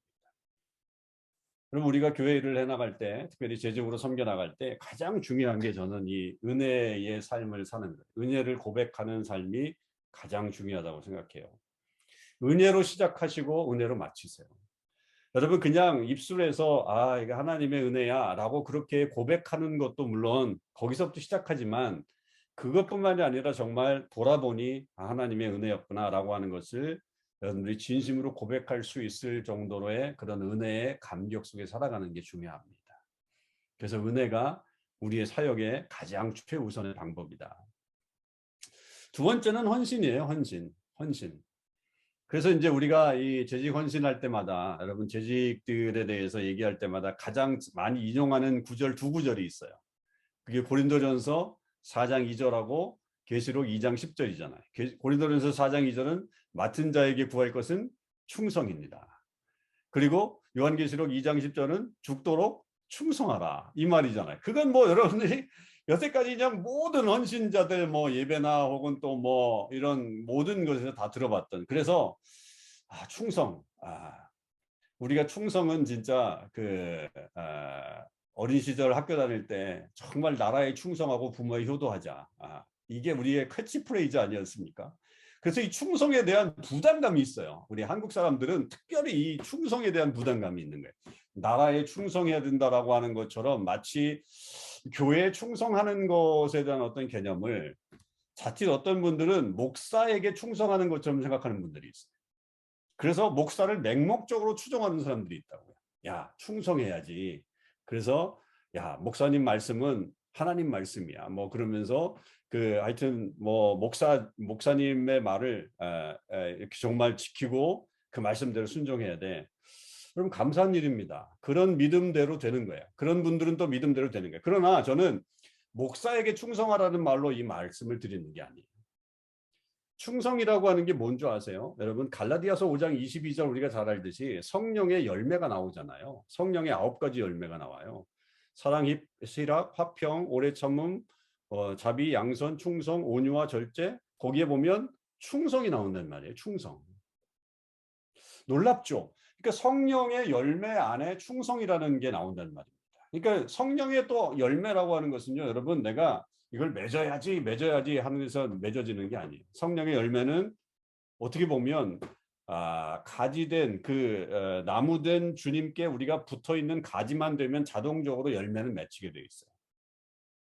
저는 성령의 이 9가지 열매를 얘기할 때마다 그렇게 우리 성도들에게 말씀드려요. 여러분 열매 맺으려고 노력하지 마세요. 열매에 초점을 맞춰가지고 나는 사랑을 맺어야지, 희락을 맺어야지, 화평을 이렇게 어떤 그 열매에 초점을 맞춰가지고 그 열매를 맺으려고 하다 보면 우리가 너무 강박관념이 되고 열매를 맺지 못하는 것에 대해서 약간 좀 하나님 앞에 죄스러운 마음들이 좀 생기고 나는 크리스찬인데 왜 이렇게 살지? 라고 하는 것에 대한 어떤 자꾸만 우리의 자책감이 생기고 그리고 나는 정말 안 되나 봐 라고 하면서 우리가 좀 부정적인 개념들이 많이 생겨요. 여러분 이 열매를 잘 맺을 수 있는 방법은 뭐예요? 그 가지가 나무에 붙어 있기만 하면 돼요. 그러면 열매는 오토매틱이에요. 자동적으로 맺히는 거예요. 내가 가지에 붙어 있으면 돼요. 그 가지가 나무에 붙어 있으면 돼요. 그러면 우리의 초점을 뭐에다 맞추라고 얘기하는 거냐면 저는 열매에다 초점을 맞추지 말고 주님께 맞추라는 거예요. 그 주님께 어떻게 하면 내가 주님의 말씀대로 살 수 있을까? 그 주님의 어떤 그 은혜 가운데 거할 수 있을까라고 하면서 그 주님과의 관계성을 제대로만 붙어 있으면 열매는 자동적으로 맺혀지는 그런 것이라고 볼 수 있어요. 그 열매 중에 하나가 바로 이 충성이라고 하는 겁니다. 충성. 자, 그런데 주님께서도 야, 내가 죽도록 충성하라. 그러면 생명의 면류관을 내게 줄 것이다라고 하는 요한계시록 2장 10절에 말씀을 하시면서 이 죽도록 충성하라는 말 속에 그냥 예수님이 그냥 강요하신 게 아니라 이렇게 막 이렇게 그 강제적으로 야, 너는 죽도록 충성해 라고 하는 그런 말씀을 하신 게 아닌 게 우리가 분명한 게 뭐냐면 요한계시록 1장 5절과 3장 14절에 보면 예수님이 당신을 뭐라고 그랬냐면 내가 충성된 증인이다 그랬어요. 충성된 증인이다. 그러니까 내가 충성된 증인으로서 살아가기 때문에 너희들도 죽도록 충성해라 라고 하는 그런 말이거든요. 그러면 여기서 얘기한 예수님이 내가 죽도록 충성된 증인이다라고 하는 말을 우리가 그러면 충성이라는 말을 좀 다르게 좀 바꿀 수 있어요. 저는 이거를 신실함이라고 봐요. 진실됨. 그러니까 예수님이 충성된 증인이었다라고 하는 이 말을 우리가 다르게 번역한다면 결국은 예수님은 진실한 증인이었다. 신실한 증인이셨다라고 하는 말로 우리는 다시 해석해낼 수 있다라고 하는 거죠. 그렇다고 한다면 여러분 우리가 이 충성이라고 하는 개념을 우리 머릿속에서 무엇으로 다시 셋업을 해야 되냐면 무엇으로 다시 정립을 해야 되냐면 이거는 거짓이 없이 진실된 모습으로 살아가는 우리의 모습이라고 봐야 합니다. 그러니까 우리가 흐트러짐이 없이 정말로 우리 주님의 복음에 맞도록 그리고 우리에게 맡겨진 일에 대해서 남이 보든 안 보든 그다음에 남이 뭐 관찰하든 안 하든 정말 주님 앞에서 내가 거짓이 없이 진실된 모습으로 이 맡겨진 사명을 제대로 감당하고 있는가라고 하는 게 저는 충성이라고 생각합니다. 그러니까 우리가 죽도록 충성하라라고 하는 것을 마치 조폭들처럼 뭐 이렇게 뭐 어떤 그 저기에게 그냥 뭐 내가 어떤 저기가 있어도 그냥 당신을 섬기겠소라고 하는 그런 게 아니라 정말 내 안에 주시는 하나님의 그 마음을 가지고 끝까지 진실된 모습으로 살아가는 그 모습이 바로 이 죽도록 충성하라는 의미 속에 있다는 거죠. 여러분 이게 너무 힘들죠. 너무 힘들어요. 이 끝까지 신실한 사람이라는 게 이 세상에서 저는 제일 힘든 어떤 그런 우리들의 모습 중에 하나가 아닐까. 왜냐하면 사람은 변하는 것이 어떻게 보면 당연한 우리들의 모습 아니겠어요? 뭐 물론 좋은 쪽으로도 변화될 수 있는 게 우리의 어떤 모습이기도 하지만 어떨 때 보면 우리의 신앙이라는 게 언제나 그래요. 언제나 이렇게 그 파도를 치듯이 그리고 롤러코스터를 타듯이 좋을 때가 있으면 나쁠 때가 있어요. 근데 그 좋을 때는 우리가 잘 섬겨요. 그런데 그 우리의 어떤 영적인 상태가 다운되거나 나빠졌을 때 그 상태를 우리가 꾸준히 유지하는 그런 훈련들이 우리에게 굉장히 필요한 겁니다. 이제 그걸 이제 제가 세 번째 세션에서 말씀드릴 거지만 결국 그 모습을 우리가 잘 지키는 거예요. 그러니까 우리의 신앙이 다운되었을 때 내 신앙을 그대로 유지해 나갈 수 있는 그 힘을 얻는 거. 그래서 끝까지 충성되게 진실되게 우리가 섬길 수 있다고 하는 것. 그것이 이 헌신의 굉장히 중요한 덕목이죠. 그래서 우리는 이 직분을 감당할 때 진실된 마음으로 섬기자. 충성이라는 말을 조금 우리가 너무 우리 한국 사람들이 가지고 있는 기본적인 어떤 무거움이 있다고 한다면 그거보다도 그러면 이렇게 바꾸자. 진실된 모습으로 거짓이 없는 모습으로 한결같은 모습으로 살자. 그래서 이게 faithfulness, 신실함 이렇게 번역될 수 있는 거죠. 세 번째는 저는 이게 이제 굉장히 중요하다고 보는데 협력하는 관계, relationship. 고린도전서 12장을 이제 여기서 좀 말씀드리려고 하는 거예요. 아까 이제 제가 서두에 고린도전서 12장이 결국 우리 은사에 대한 이야기고 직분도 은사다라고 하는 것을 말씀드렸잖아요. 근데 12장 전체는 결국 우리가 아까 배웠던 교회가 그리스도의 몸이다라고 하는 것의 연속선상에 있는 그런 말씀이죠. 그래서 모든 지체가 다 각자의 역할들이 있다. 각자의 역할들이 있어서 그 중요한 부분들을 다 포함하면서 그리고 그 맡은 일들을 잘 감당하게 됐을 때 결국은 진정한 그리스도의 몸이 교회가 세워질 수 있다라고 하는 것을 말하죠. 그래서 고린도전서 12장에서 그런 예를 들잖아요. 어떤 중요한 지체가 야 너는 저 안에 잘 안 보이는 지체니까 너는 좀 소용없다. 그렇게 얘기할 수 있다는 거죠. 뭐 눈이 뭐 발더러 혹은 뭐 다른 지체가 다른 지체 보고. 그런데 그렇지 않다는 거잖아요. 우리가 볼 때 중요하지 않은 것 같아도 요긴한 것들이 많이 있죠. 실질적으로 보면 우리 인체를 한번 보면 여러분 중요한 기관들은 다 어디에 있어요? 대부분 다 속에 있어요. 잘 안 보이는 데 있어요. 그 안 보이는 데 있는 그 모습이 사실은 굉장히 중요한 것들이 많아요. 저도 교회를 가만 보면 교회 안에서 이렇게 겉으로 드러나는 모습으로 섬기는 분들도 중요하고 아름답지만 정말로 우리 찬송가 부르는 대로 이름 없이 빛도 없이 섬기는 분들이 계시기 때문에 교회가 돌아가요. 그런 분들이 어느 구석에서든간 섬기고 있기 때문에 교회가 돌아가죠. 물론 보이면서 뭐 어쩔 수 없이 보이는 어떤, 그렇다고 뭐 여러분 우리가 다 안 보이는 데 가가지고 봉사할 수는 없어요. 뭐 어떤 분들은 새 가족이 오면 환영해야 되고 찬양제도 해야 되고 뭐 우리가 어쩔 수 없이 그렇게 사람들과 같이 보이게끔 할 수 있는 그런 사역들이 분명히 있기 때문에 이런저런 사역이 다 필요하지만, 그래서 뭐 나는 안 보이는 사역만 할 거야 라고 하면서 뭐 아예 사역의 전선에서 빠지는 분들도 있죠. 뭐 그런 이야기가 아니라 정말로 모두가 다 중요한 어떤 그런 사역이다. 비록 그것이 내가 아주 작은 부분을 교회를 위해서 섬기고 성도들을 섬긴다고 할지라도 그게 굉장히 중요하다. 그리고 그 사람들을 교회가 존중히 여기는, 우리 모두가 존중히 여기는 그런 모습을 가져야 된다.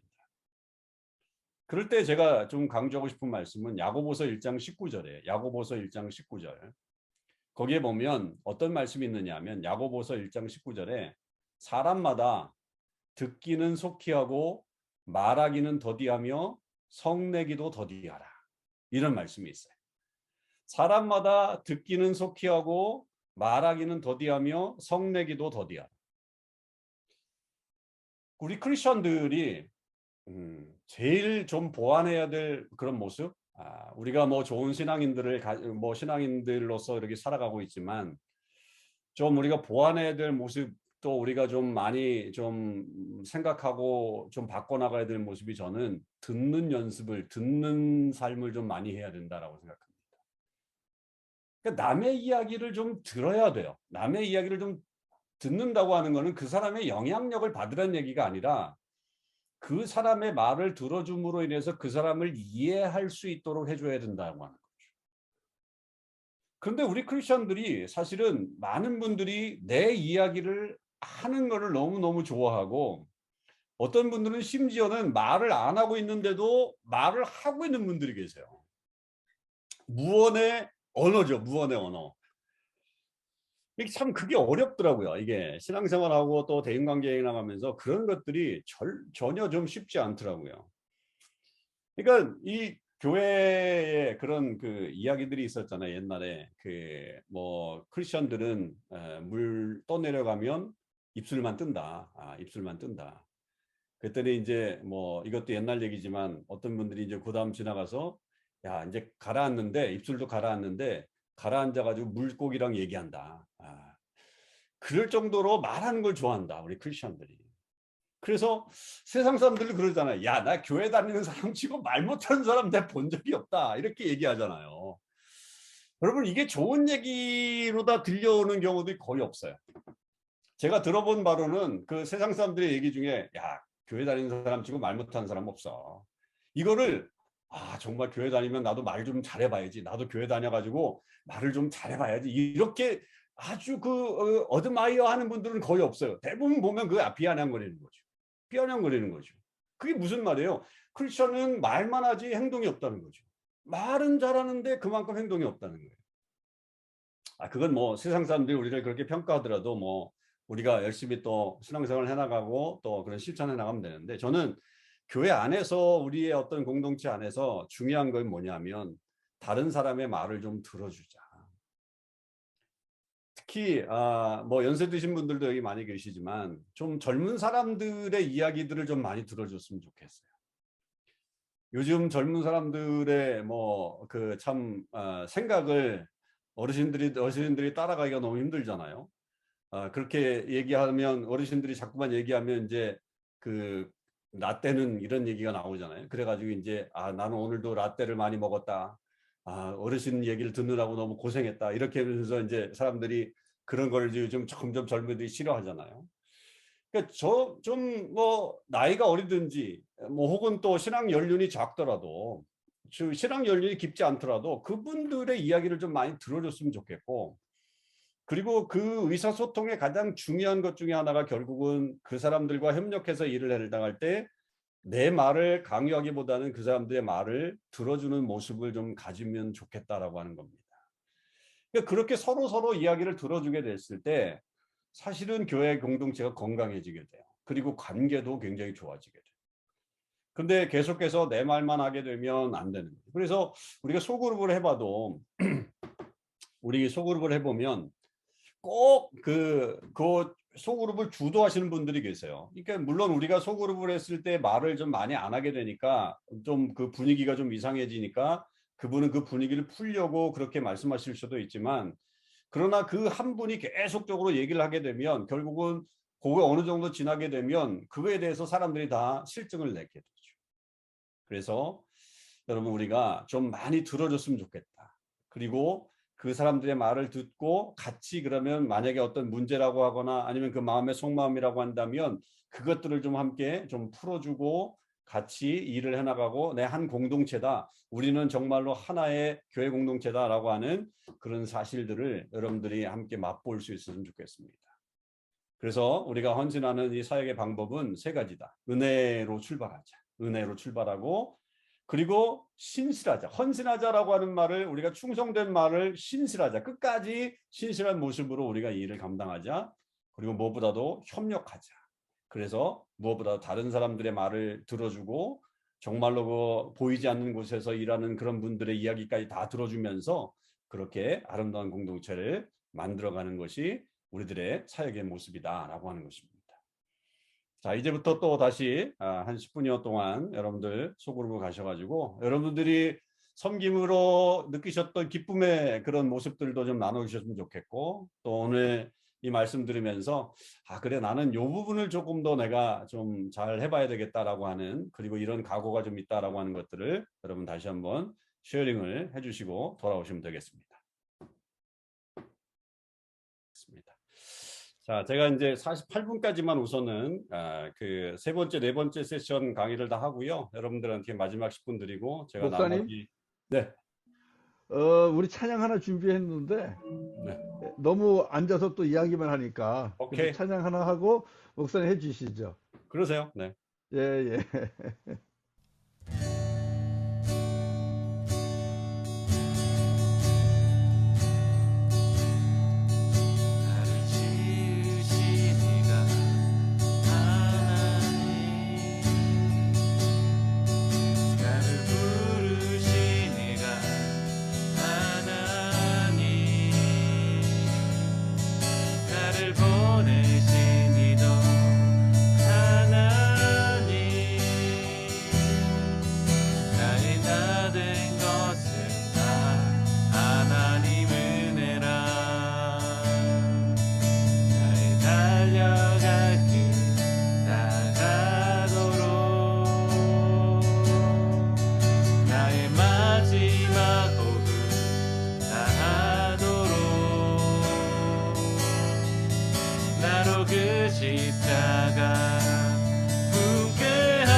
내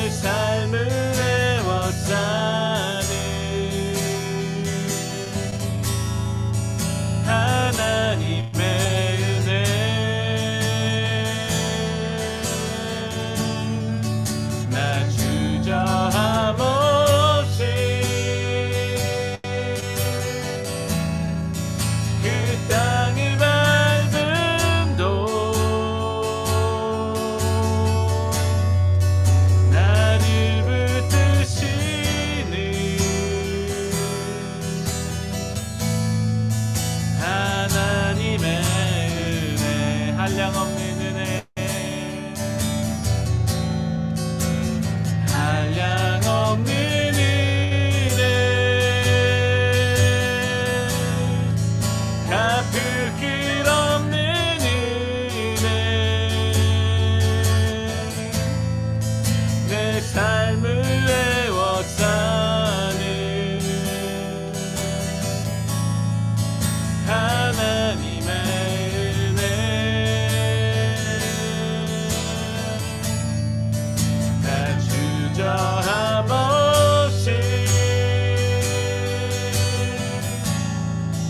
그 땅을 밟음도 나를 붙드시는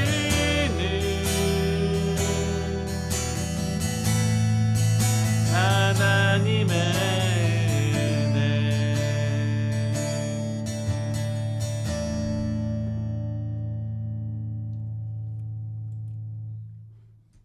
역시 찬양이 참 좋습니다. 우리 또 인도하신 집사님이 찬양이 또 잘해주셔서 감사하고요. 이제 저에게 주어진 시간은 20분 남았습니다. 그래서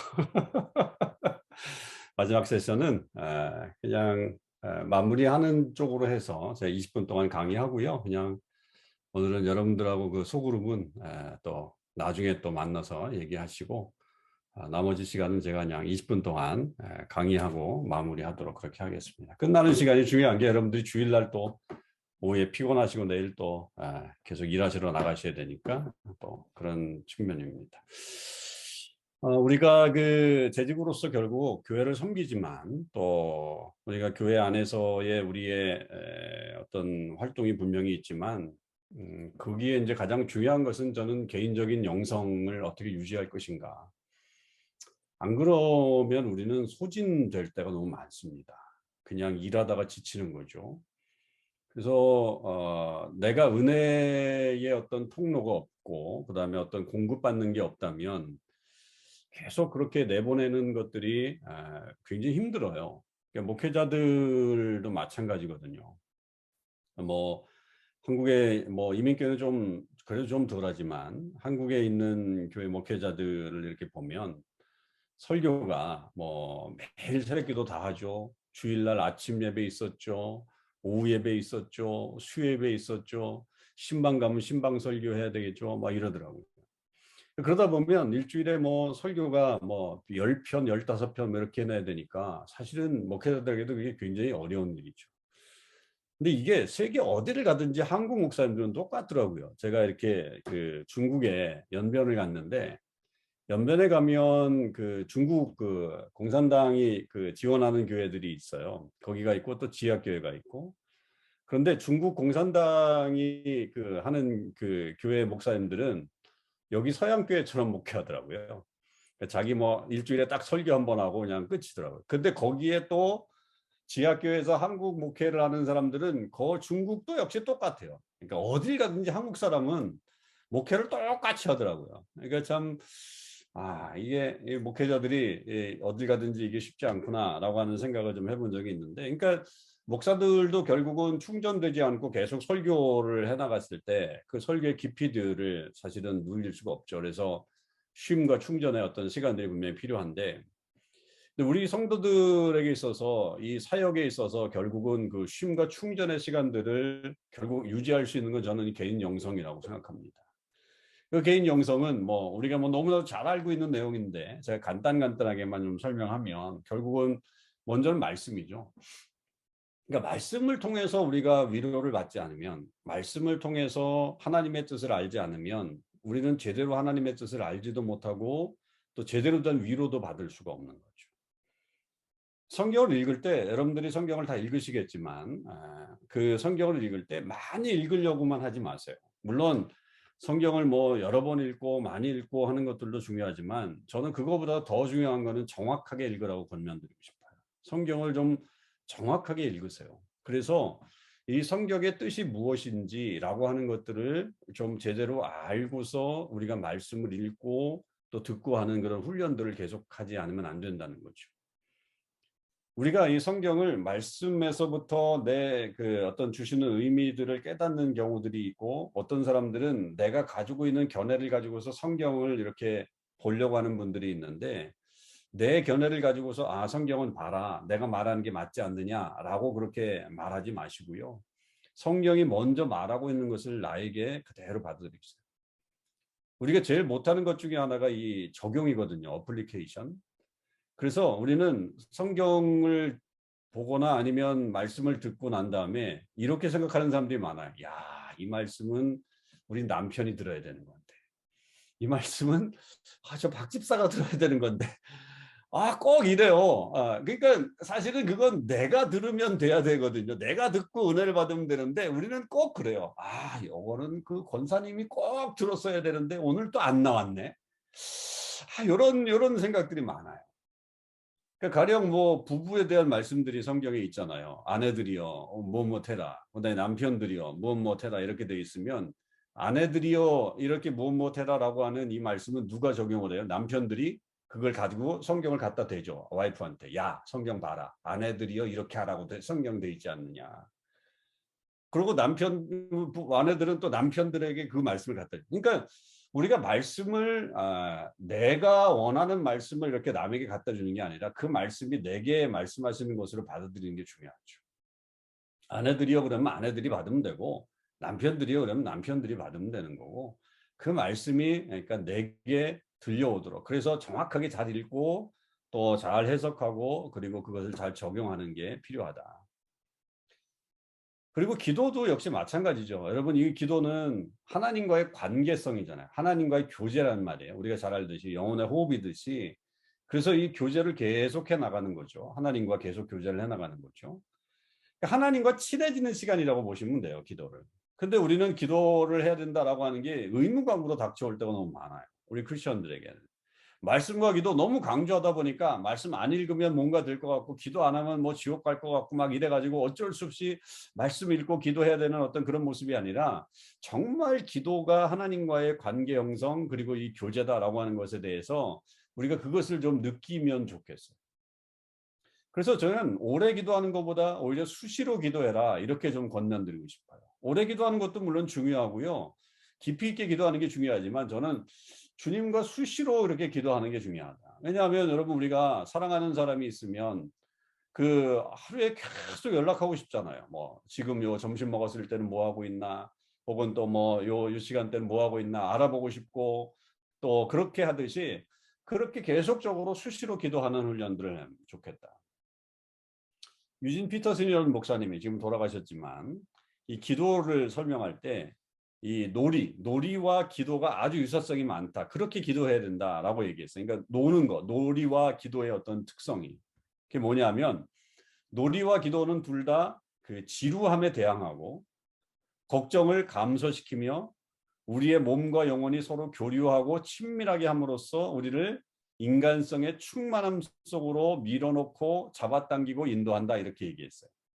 저는 여기에서 뭐가 제일 저기 됐냐면, 놀이와 기도는 지루함에 대항한다라고 하는 말이었어요. 우리가 기도 그러면 굉장히 뭐라 그럴까요? 그 힘들다고 생각하고 또 지루하다고 생각하고 뭐 이런 거를 생각하잖아요. 근데 안 그렇다고요. 기도를 놀이처럼 그렇게 지루함이 오히려 없어지게끔 만드는 그런 시간으로 만들라는 거고, 우리가 놀이를 할 때 요즘 뭐 컴퓨터 게임들이 많이 발전이 돼가지고 컴퓨터로 뭐 여러분들 핸드폰이나 뭐 이런 거로 게임 하시잖아요. 저도 뭐 가끔 게임하는 게 있는데, 그런 걸 생각하면 모든 걸 다 잊어버리고 그냥 게임에만 몰두하고 그냥 그런 게 사라져 버리잖아요. 그렇듯이 기도라고 하는 것도 역시 우리의 어떤 걱정을 감소시키는 그런 역할들을 하기 때문에 마치 놀이하듯이, 재미있는 놀이하듯이 기도해라, 그렇게 권면하는 게 굉장히 마음에 많이 좋았어요. 우리가 기도를 너무 의무적으로 또 지루하게 그렇게 하기보다는 재미있게 늘 나는 하나님과 이렇게 관계한다, 교제한다 라고 하는 그런 마음을 가지고서 수시로 하나님과 교제하는 그런 모습을 가지면 좋겠다. 세 번째는 예배입니다. 예배. 역시 우리는 예배하는 사람들이죠. 이거는 공동체적으로 주님이 말씀하시는 거예요. 여러분, 말씀은 성경을 통해서 주님이 말씀하시는 거고, 기도는 우리 교제를 통해서 말씀하시는 거고, 직접적으로. 예배는 공동체적으로 하나님께서 우리에게 말씀하시는 부분이에요. 그래서 예배를 어떻게 드려야 되느냐라고 한다면, 저는 우리가 늘 예배 드릴 때 좀 감동과 감사와 찬양이 좀 넘치는 예배를 드리는 게 좋겠다. 근데 우리의 많은 예배들을 보면 실패자의 예배를 드릴 때가 너무 많아요. 그러니까 일주일 동안 세상에서 실패하고 와가지고 마치 패잔병처럼 이렇게 고개를 푹 숙이고 어깨를 축 늘어뜨리고 그렇게 나오는 경우들이. 그래서 주여, 또 죄인들이 왔습니다. 우리가 또 일주일간 살면서 또 이렇게 실패했습니다. 하나님, 우리는 죄인입니다라고 하면서 그렇게 나아가는 어떤 그런 모습들이 너무 많아요. 여러분, 물론 예배 요소의 회개가 아주 중요하죠. 회개하는 영혼들에게 하나님께서 은혜를 주시니까. 근데 그 회개하는 만큼 여러분, 우리가 주일 예배를 드리거나 예배를 드릴 때 승전가를 하나님 앞에 좀 올려드리는 예배를 좀 드렸으면 좋겠어요. 하나님, 저 일주일 동안요 세상에 나가서 이렇게 멋지게 살았어요. 지난주에 목사님 말씀이 이런 말씀이었는데 제가 일주일 동안 이렇게 살았더니요, 정말 이런 일들이 벌어지더라고요. 그러면서 그 다음 주일날 와가지고 예배 드릴 때, 주님, 정말 저는요 멋지게 살았어요. 저 머리 한번 쓰다듬어 주세요, 주님. 좀 이런 어떤 좀 우리가 환희와 감격과 감사가 있는 예배를 좀 드렸으면 좋겠어요. 그냥 매번 와가지고 그냥 머리 숙이고 하나님, 오늘도 그냥 우리는 실패하고 왔습니다라고 하는 것에서만 끝나는 게 아니라, 정말 하나님, 내 예배, 정말 오늘 예배는 정말 너무 기뻐요, 너무 좋아요 하면서 그렇게 하는 그런 모습들이 있습니다. 그리고 무엇보다도 저는 마지막 예배처럼 예배를 드려라. 마지막 예배처럼. 제가 여기 토론토 한장로교회 오기 전에 미국에서 한 1년 반 동안 공부를 한 적이 있어요. 그때는 이제 온전히 평신도로 제가 예배를 드린 적이 있어요. 그 예배를 드릴 때 한 번은 제가 이제 뭐 이 교회 저 교회 출석도 했지만 어느 교회 한 교회 적을 두면서 LA에 어느 교회 큰 교회 이제 나갔는데, 그 교회 주일날 예배를 드리면서 그 주일 예배가 너무나도 힘들었어요. 우선 뭐 목사님의 설교도 그랬고 뭐 여러 가지로 힘들었어요. 그 목사님이 자기 넋두리를 하시더라고요. 강사였는데 넋두리를 하시더라고요. 자기의 그리고 자랑을 막 늘어놓는 거예요. 1시간 내내. 솔직히 제가 목사가 아니었으면, 목사라도 좀 나가고 싶더라고요. 야, 이거는 내가 지금 예배 드리러 온 게 아니라 나 좀 나가고 싶다. 그 주간에 한 주간의 삶이 너무 힘들었어요. 솔직히 얘기하면 제가 너무 힘들었어요. 제가 그런 경험을 하고 나서 제가 결단한 게 있어요. 하나님 앞에, 하나님, 제가 앞으로 목회 전선에 다시 돌아가면 제가 드리는 예배가 제 마지막 예배처럼 그렇게 드리고 싶습니다. 정말로 제 마지막 예배가 드리는 것처럼 드리고 싶습니다라고 하면서, 그래서 저는 하여튼 뭐 그 뒤로 뭐 그러지 않을 때도 있지만 하여튼 이제 혼신의 힘을 다해서 예배를 드리는 게 돼요. 설교할 때도 그렇고. 여러분, 우리가 마지막 예배라고 한다면, 이 지상에서 드리는 마지막 예배가 오늘 예배라고 한다면 여러분 어떤 마음으로 예배를 드리실까요? 정말로 우리는 어떤 자세로 예배를 드릴까요? 그 마음을 유지하는 거 중요합니다. 물론 매 주일마다 우리가 그런 텐션을 유지하는 게 쉬운 일은 아니지만, 여러분 그래도 우리가 그 마음을 유지해야 우리의 예배가 제대로 된 예배가 되고, 그 예배를 통해서 하나님께서 말씀하시는 것들을, 또 우리의 예배를 통해서 누리는 감격들이 더 아주 세밀하게 우리에게 다가올 수 있다라고 하는 겁니다. 그래서 예배를 그렇게 공동체적으로 말씀하시는 예배를 통해서 우리의 마지막 예배처럼 드려라. 그리고 네 번째는 복음 전도예요. 여러분, 삶의 이거는 어떻게 하나님께서 우리에게 말씀하시냐면, 복음 전도는 삶의 현장에서 우리에게 말씀하시는 거예요. 삶의 현장에서. 그러니까 하나님이 지금 이 개인적인 영성을 제가 말씀드리는 게, 성경은 말씀을 통해서, 기도는 개인적인 교제를 통해서, 예배는 공동체적으로, 그리고 복음 전도는 내 삶의 현장에서 하나님이 말씀하시는 것을 우리가 들어야 된다는 게, 그게 얼마나 큰 힘이 되는지 몰라요. 여러분, 우리가 복음을 전할 때요, 두렵기도 하죠. 두렵기도 하고요.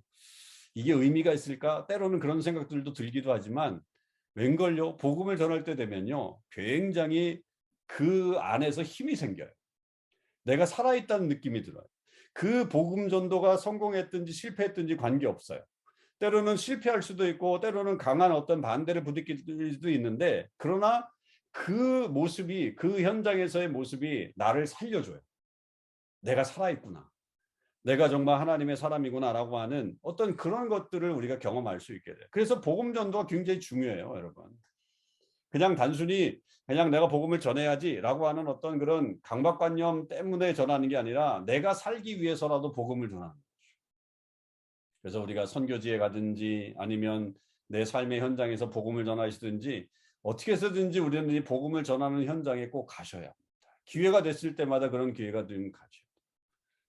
제가 지난주에 전혀 알지 못하는 분들이 장례식을 좀 해달라고 그랬어요. 우리 장의사에 우리 아까 나영주 장로님 말씀하셨지만 나영주 장로님이 우리 장의사인데 제게 전화가 왔어요. 목사님, 교회 다니지 않는 분인데 장례식을 좀 해주실 수 있나요? 교회 그 가족이 그 기독교식으로 좀 원하는데요. 그래요. 그래서 그러면 가족 중에 누가 교회를 다니냐 그랬더니 없대요. 가족 중에서도 안 다닌대요. 그냥 그 따님이 옛날에 교회에서 세례를 받았는데 그 기억이 있어가지고 아버지 돌아가셨는데 기독교식으로 좀 해달라는 거예요. 참 어이가 없더라고요. 조금 좀 이분들은 속셈이 뭘까? 그러면 또 나는 가서 뭔 설교를 할까? 그런 생각이 드는 거예요. 돌아가신 분이 천국에 갈 것도 아니잖아요. 예수 안 믿었으니까. 그러면 뭘 할 수 있을까? 이렇게 고민을 했는데 제가 예스하고 했어요. 이유는 한 가지예요. 저는 장례식에 가면 복음 전하거든요. 언제든지 복음을 전하거든요. 뒤끝에. 듣든지 아니 듣든지 저는 어느 장례식이든 가면 제가 설교할 때 복음을 전해요. 그래서 제 마음속엔 그거였어요. 이분들에게 내가 그 시간에 이분들이 나를 초청해갖고 복음을 듣겠다고 지금 얘기하는 거잖아요. 저의 입장에서는. 그렇다고 한다면 난 가서 복음을 좀 전해야 되겠다. 그 사람들이 듣든지 안 듣든지.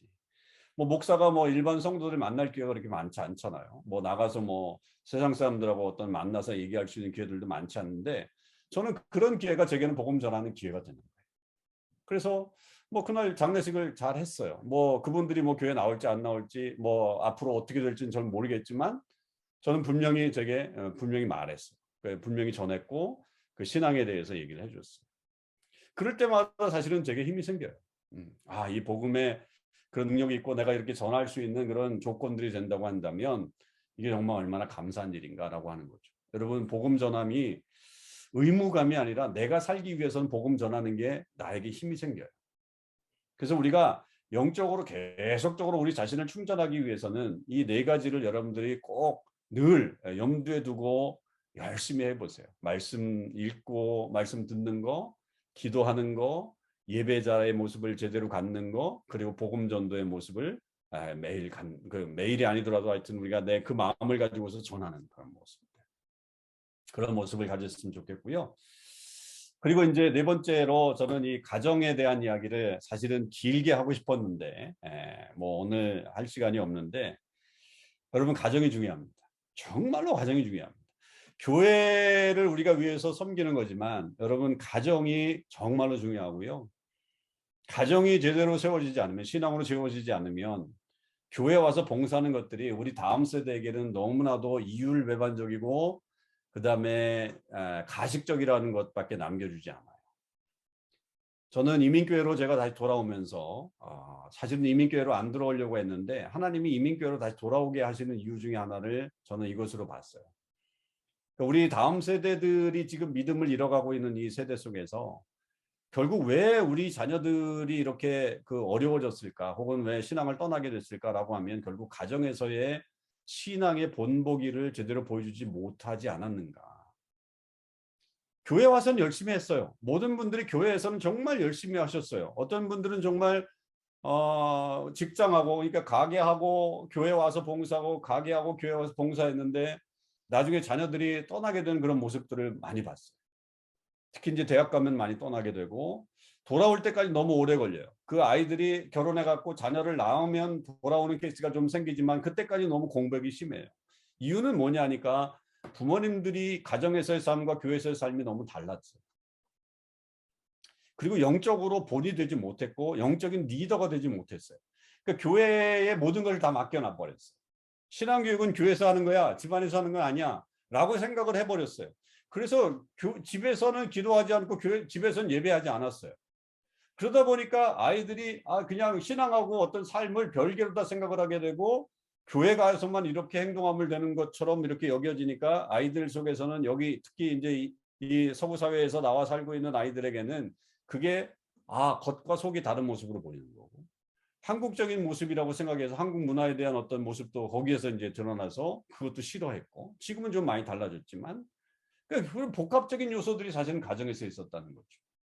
그래서 여러분들이 하여튼 그 가정에서 신앙의 본이 되는 그런 삶을 꼭 살아주시면 좋겠고요. 여러분들이 영적인 리더가 되셔야 돼요. 가정에서요. 예배를 드리실 때 여러분들이 리더가 되십시오. 그러니까 물론 뭐 그게 여러분들 말 들으라고 부모들 말 들으라고 아이들 앉혀놓고 이렇게 얘기하는 게 아니라 영적인 권위가 있어야 된다는 거예요. 저는 분명히 얘기합니다. 아이들에게 축복권은 부모에게 있습니다. 부모들이 축복하셔야 돼요.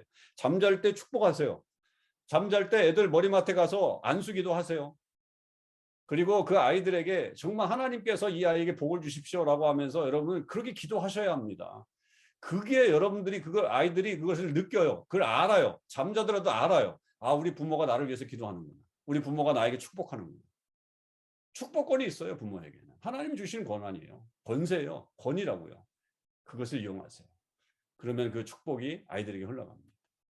그래서 가정에서도 여러분들이 그 자녀들을 잘 그렇게 양육하고 다음 세대를 꼭 관심을 두시고 좀 양육했으면 좋겠고 마지막으로 꼭 하지 말아야 될 것들 제가 2가지만 적어놨는데 뭐 몇 가지가 있는데 2가지. 금전거래하지 마세요. 교인들. 이거 굉장히 힘들어요. 굉장히 힘듭니다.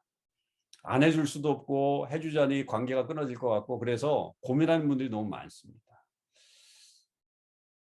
필요한 사람이 있으면 물질을 그냥 주시면 돼요. 뭐 많이 못 주더라도 내가 주면 되지 그걸 가지고서 금전거래하거나 뭐 그렇게 하지 마시고요. 하여튼 교인 안에서는 이것 때문에 상처받고 깨지고 힘들게 되는 일들이 너무 많습니다. 그래서 그거 주의하시면 좋겠고요. 그리고 또 하나는 마지막은 거짓 진리를 전달하는 사람이 되지 마십시오. 요즘 인터넷이 너무 발달하다 보니까 여러분들이 너무 유튜브를 많이 보세요. 유튜브를 많이 보면서 야, 이 목사님 설교 한번 들어봐. 그렇게 하면서 막 건네시는데 그거 진짜 조심하셔야 됩니다. 그중에 여러분들이 알든지 모르든지 이단들이 너무 많아요. 이단들이. 그리고 정말로 진리되는 말씀이다라고 생각하는 것만 전달하셔야 되지 자칫 잘못해가지고 막 이렇게 얘기하는 게 있어요. 요즘 여러분 이렇게 보면 하여튼 요즘 뭐예요? 이만희 이단 뭐 그런 것들 천지일보가 이만희 거잖아요. 어떤 분들은 천지일보에 나와 있는 어떤 영적인 것들을 막 스크랩 해가지고 다른 분들에게 보내는 분들이 있죠.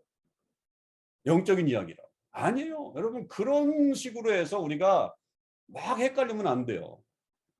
이건 정말 내가 은혜 받은 거야 라고 하면서 보는데 그건 정말로 좋지 않은 어떤 단체나 혹은 이단들의 어떤 그런 것에서 오는 것들이 있다라고 하는 거죠. 그렇기 때문에 가장 중요한 건 여러분들의 목사님의 설교를 가장 중요하게 생각하시고요. 물론 그렇다고 뭐 유튜브 안에도 또 좋은 목사님들 설교가 많으니까 여러분들이 잘 골라 들으시고 거기에서 정말로 내게 은혜가 돼서 내 삶에 어떤 변화가 일어났다라고 하는 것들을 잘 분별하셔가지고 전달하실 때도 잘 전달하셔야지 자칫하면 우리 교인들을 내가 이상하게 잘못 인도해가지고 오히려 악한 길로 빠지게 할 수 있는 그런 우려가 있다라고 하는 것입니다.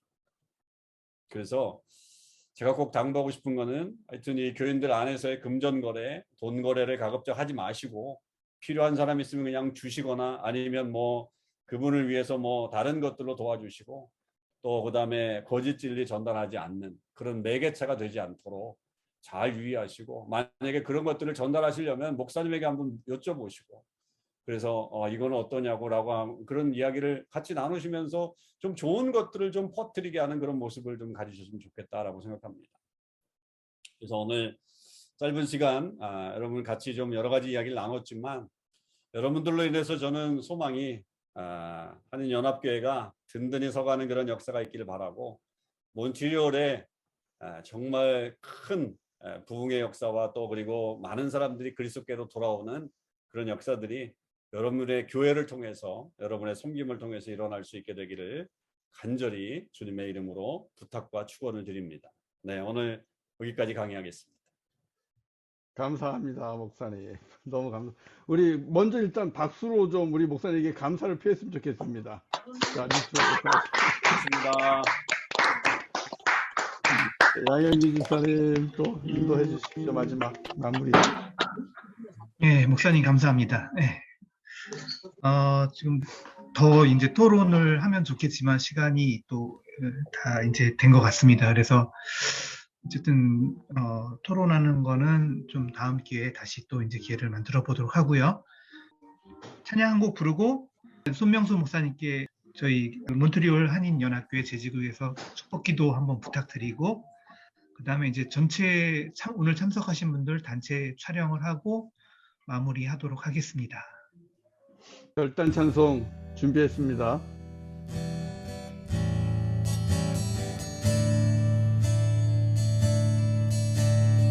무엇과도 주님을 바꾸지 않으리. 그 어떤 은혜 구하지 않으리.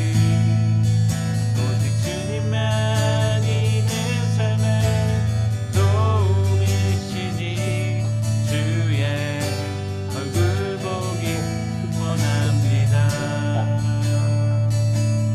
주님 사랑해요.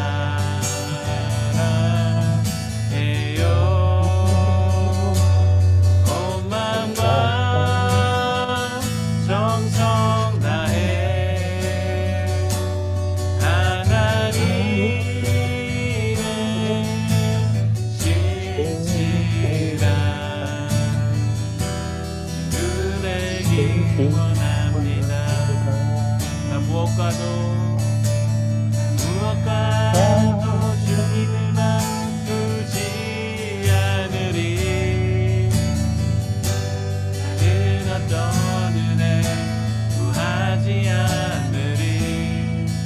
오직 주님만이 내 삶의 도움이시니 주의 얼굴 보기 원합니다. 주님 사랑해요. 온 마음과 정성 다해 하나님의 신실한 주 되기 원합니다.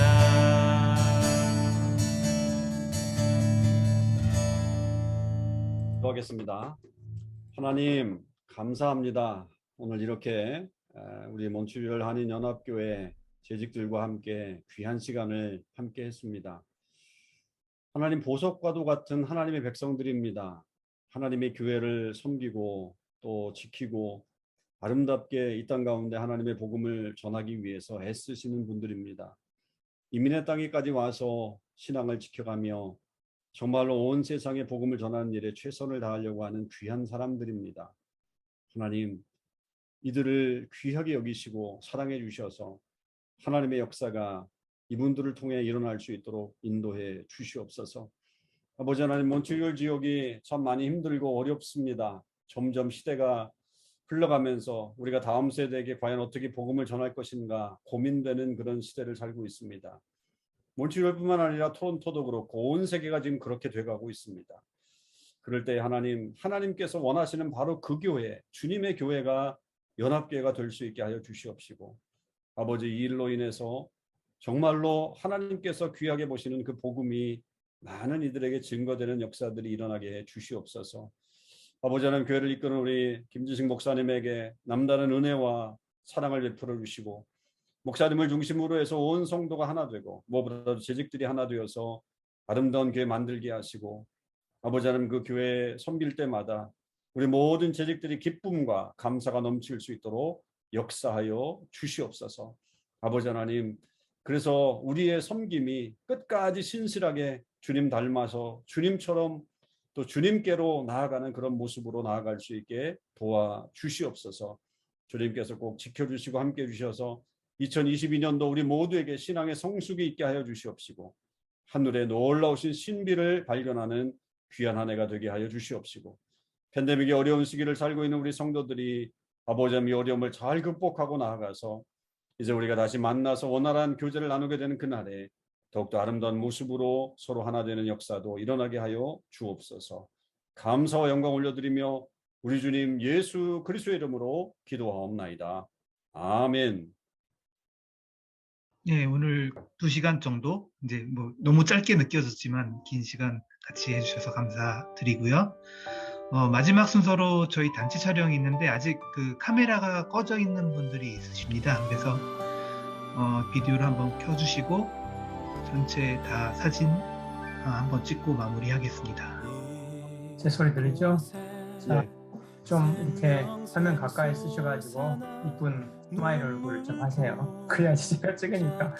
그리고 시간차가 있으니까 스마일을 하시면 3초간을 좀 유지를 해주세요. 그래야지 제가 그 찰나를 딱 제가 받을 수가 있으니까. 하겠습니까? 자, 하나, 둘, 아니요. 아주 좋습니다. 감사합니다. 감사합니다. 우리 재직들 너무 수고 많이 하셨고요. 재직회장님 감사합니다. 신용준 집사님, 찬양님도 너무 고맙고요. 김성문 집사님 줌 포스팅 하시면서 수고 많이 하셨고 고맙습니다. 손명수 목사님 이렇게 귀한 시간 내주셔서 정말 감사드립니다. 감사합니다. 남은 부분 우리 다음에 또 우리 손 목사님 모시고 허락하시면 그렇게 들으시면 좋겠어요. 감사합니다, 목사님. 고맙습니다. 열매 맺히고 웃음소리